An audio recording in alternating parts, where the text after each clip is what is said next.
Hello, this is Dr. Jeff, and welcome to Ed Family. I have with a guest with me today, Arthur Russell, a teacher that I greatly respect. The Ed Family channel is all about helping students find out what they're good at so they can do something good with it. Arthur Russell is definitely a teacher who has been doing that.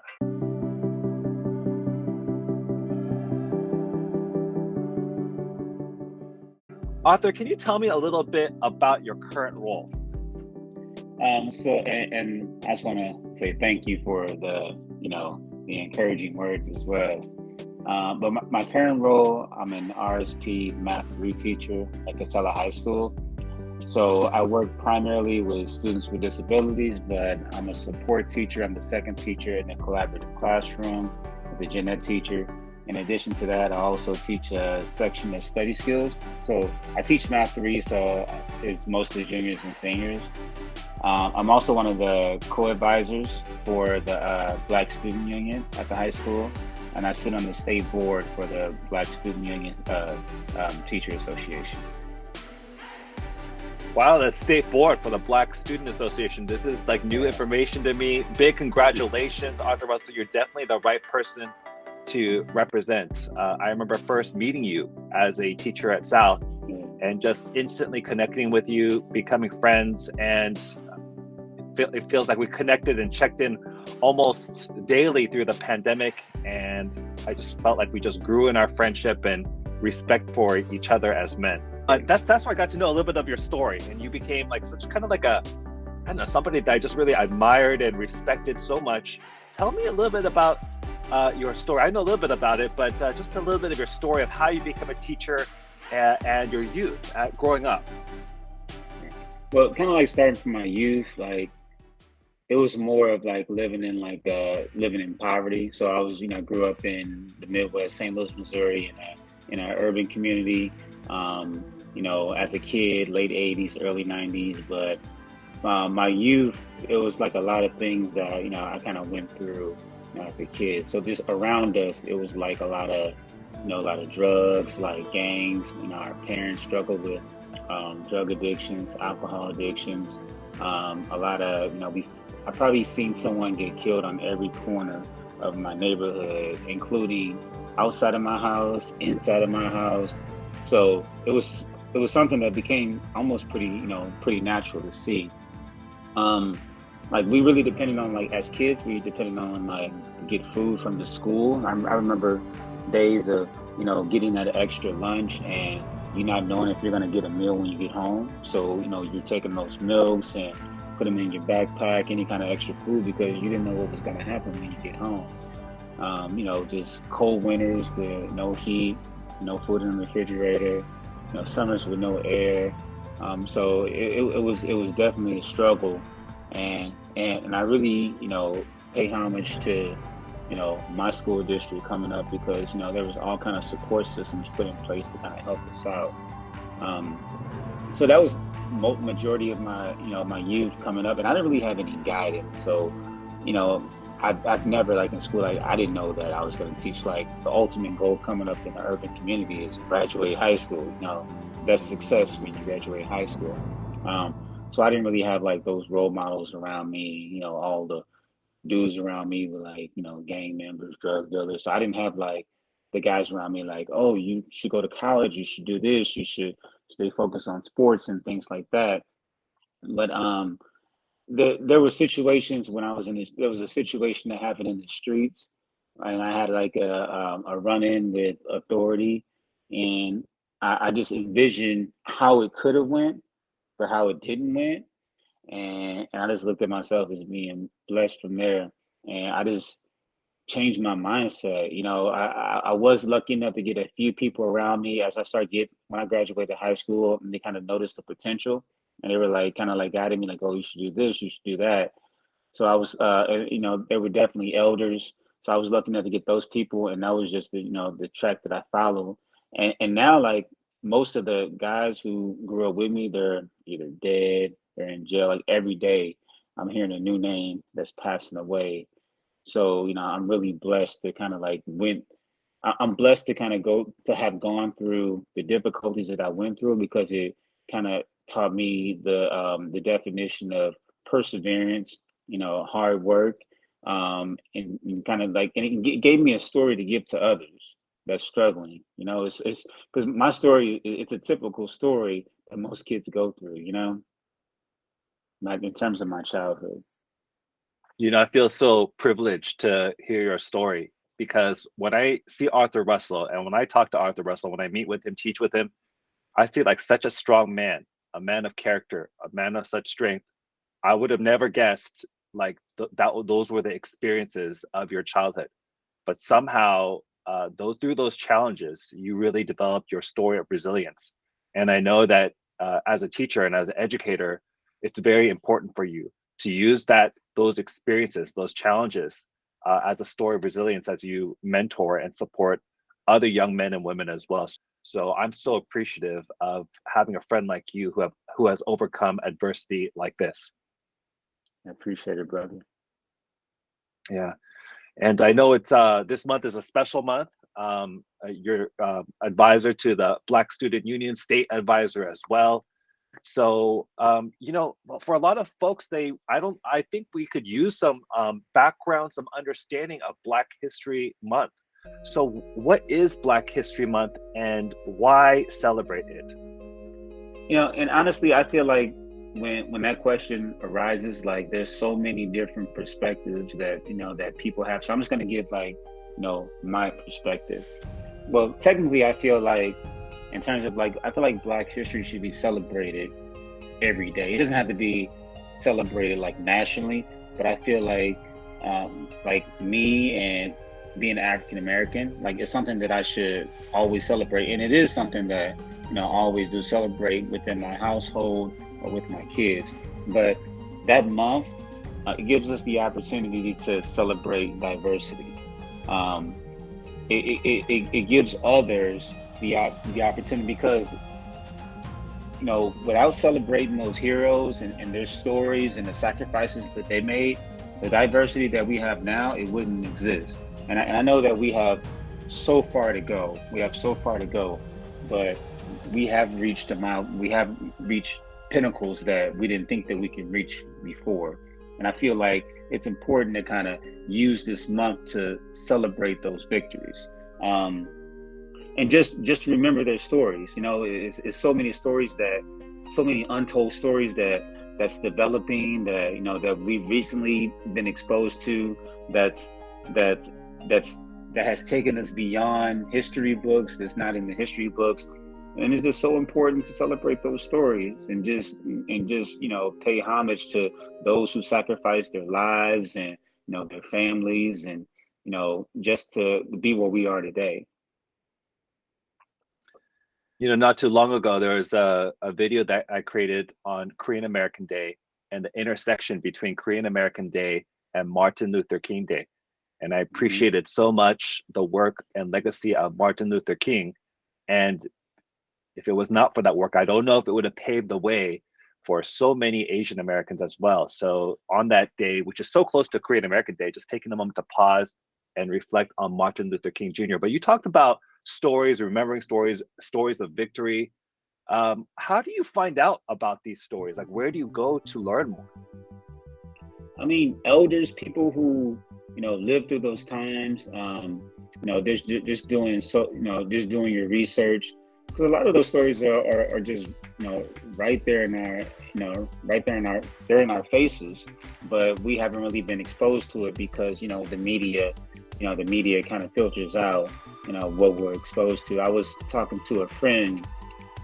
He's we were talking about celebrating Black History Month, and he's Caucasian, and we were having a conversation, and I was just telling him about the story of, and it's a recent story, the case of Kendrick Johnson, and he was like, "What was that? I never. What story? What happened?"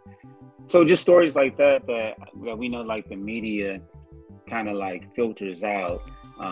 It's important that we kind of like just do our research and just expose ourselves to what's going on in the world, because there's so many things that's going on. There's so many stories that we probably haven't even heard because we haven't seeked the information. So there's so many different resources. We just have to be available to learn. We just have to be open to learn and seek the information. I feel like a part of it is just being humble and embracing culture, and Yeah, definitely. getting to know a culture that might be different than your own.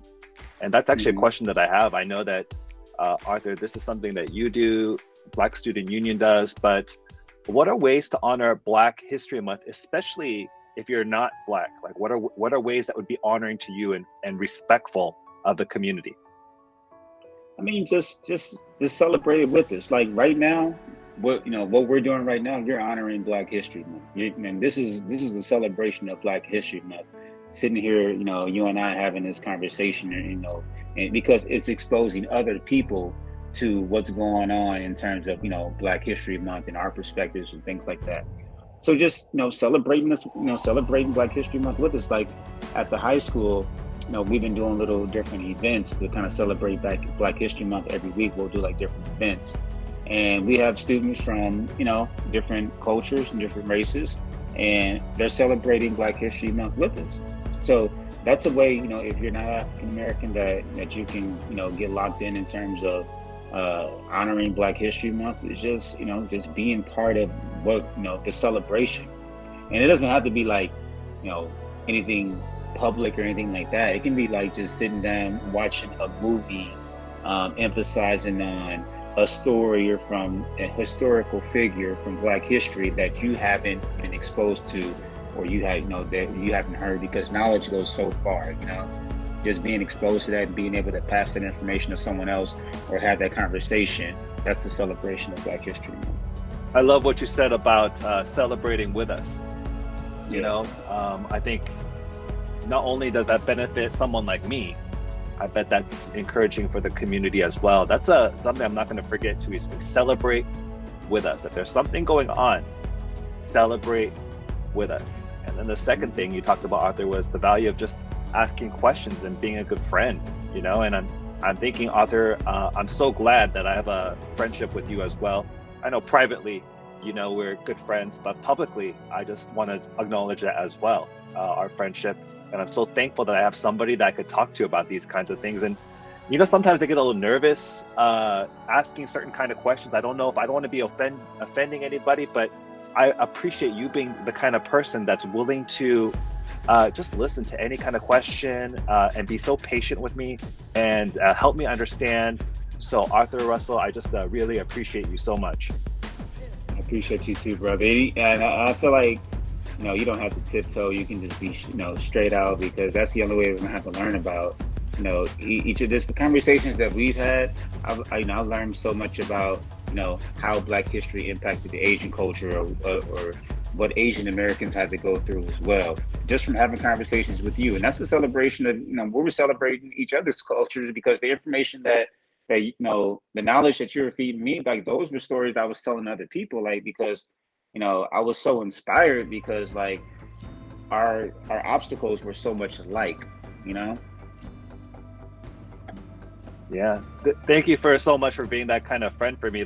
I love what you said about not having to tiptoe, that I could just ask you whatever it is I'm thinking. That I'm not asking in offensive or rude kind of way. I'm just asking to build mutual understanding, to understand myself. I'm so thankful to have a friend like you. And I encourage everyone to have that diversity in friendship, where you have that kind of friend where you could ask any kind of question to, just to understand more and ask their advice from. And Arthur Russell, I'm really thankful that you're definitely one of those kinds of friends for me. I know, yeah, and I thank you for your support as well. I know that when there was a surge in anti-Asian racism that was starting to happen, it was just bothering my mind. It was bothering my conscience, but I was just keeping it internal at that time. I wasn't really talking about it out. It was just something that I was just processing internally. I remember you're one of the very, very few people, I can't even count on my hand how many people who reached out to me and said, "Hey, I just want to know, Jeff, are you all right? Are you okay with everything happening? Are you all right?" And I just want you to know that just touched me so much, that you would consider me, as we saw that surge in anti-Asian racism, that you were thinking about me in that kind of way. And I just appreciate you so much for that as well, the allyship. Yeah, no problem. Like, well, when just like with teaching, like when I see friends, like I don't see color. just these are my friends, these are my brothers. But I do acknowledge that we're different, in a sense. So, when that happened, like immediately I started thinking about my friends who are Asian American. And I started thinking like, okay, this can be, it's something they can be going through. Or how can it impact them? Or let me check on them to make sure like their family's okay. And as you would do, for me as well. So, like when it comes to, anything that has to do with supporting each other, brother, I'm all there. I'm all there for you. Thank you so much. I know we're just checking in with each other very regularly through the pandemic, and then I was also appreciative how you checked in that way too. Kind of met me in a special place, and I really appreciate that. Lastly, I just want to hand the ball back to you. I know you have a podcast called Teachers of Color. Is there any words you want to share about that podcast and who should be listening to that podcast, where they can find that podcast, and what is on that podcast with Arthur Russell? You can find it on Apple Podcasts or Spotify. It's called TOC Talks, Teacher of Color Talks. It features myself and Mr. Alexis Esparza, who's Latino. So it's two. You have an African American, you have a brother who's Latino, and we just talk about different things that we face as being teachers of color, like different obstacles. What we had to go through to get to where we were, different challenges that's in the world, that's going on in the classroom. So I think it's really beneficial for if you're a new teacher, if you're a teacher that's been teaching for a while, who just wants to get a different perspective. If you're a student, we haven't recorded in like a month. I had COVID. He had some family members that were ill, and then the holidays. But we do have recordings that we're going to be releasing. And we're going to be recording additional recordings. So please check us out. Check out our last episodes that we're recording. We think they're going to be very inspiring. We plan on getting Dr. Kim on more of our podcast, along with even students and other teachers as well. I think the conversations are really good. They're really deep. And you can always leave like questions and things like that we can address on future podcasts. That's true. Teachers of Color, TOC. I know on there it says having those necessary conversations, sometimes even uncomfortable conversations. And I got to say, on the Ed Family channel, I've talked a lot about not having a teacher that looked like me growing up in all my K through 12 education, never having that. But you know what? Now that we're having this conversation, as I kind of thought about it, as I also listened in on the Teachers of Color. I don't know how many African American male teachers I've also had. I don't know how many Latino Hispanic male teachers I've had in all my K through 12 education as well. I'm going to need to reflect on this more, but I'll tell you this, it hasn't been that many. So when I hear you guys sharing out your story and sharing out in such a vulnerable way, it's really empowering, powerful, and educational for me. So thank you for having the courage, vulnerability, and compassion to tell your story here and on Teachers of Color as well. Absolutely, it's a pleasure. But African American teachers are like, especially men, we're like unicorns. I remember like my first week when I was teaching at the middle school, I heard a kid say, "Look, it's a black teacher." I'm like, "What? You don't see you don't see too many of them, huh?" And it's true though, I mean, I can count on probably one hand, like since I've been teaching in California, how many that I've worked with. So it is a lack. It is something that not only just men, but like teachers of color that's male, we need to be a little more active in the educational field. So hopefully, we'll have more men come into that field because men and just I think it's just good because it gives the kids. This is my perspective. When people were used to seeing African Americans, it was like basketball, rappers, on the news. They haven't seen many of them in like professional roles. So as an African American male, I feel like I'm that I'm changing that narrative. I had a black teacher and he was good and I connected with him, just to show kids like, okay, that you don't have to, especially like African American student kids, you don't have to be an athlete. You don't have to be successful. You don't have to be a hip hop artist, thing like that. I can still be a teacher, and I can still be cool, and I can still be an asset to my environment. You know, you just reminded me how important representation is. If you grow up not having somebody that looks like you in certain roles, that's just not that's not the way you might perceive your own identity as well. So Arthur, thank you for breaking through all those stereotypes and being a kind of role model that other young people, not just young Black men, but all young men can look up to, and also a fellow teacher like me can also look up to in many ways. So I appreciate you. I look up to you too, Mary.